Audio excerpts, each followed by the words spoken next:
Assalamu алейкум. Дагы мына март айында кылып аткан биринчи иштерибизден биттеси. Мына азыр мына көрсөтөлү да, мына көтүң да. Караңыздар. Мына рамканы ачканыбызда мына клеенка турат, көрүп атасыздарбы?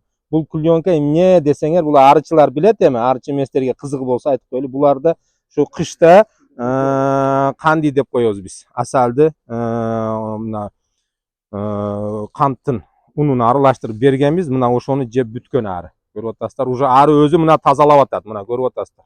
Ары өтө таза бир кармайт да, үйүн ичи, ульясын таза кармайт. Мына ошол көрүп атасыздар, бүтүн койгон клеенкабызды уже тазалап, майдалап ташып атат. Эми биз жардам катары буну алып атабыз.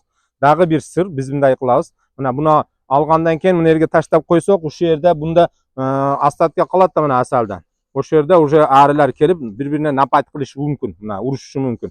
Ошондуктан биз буну мына минтип тазалайбыз.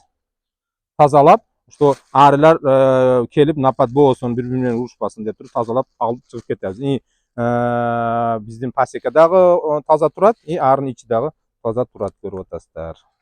Багы кичине бир маалымат.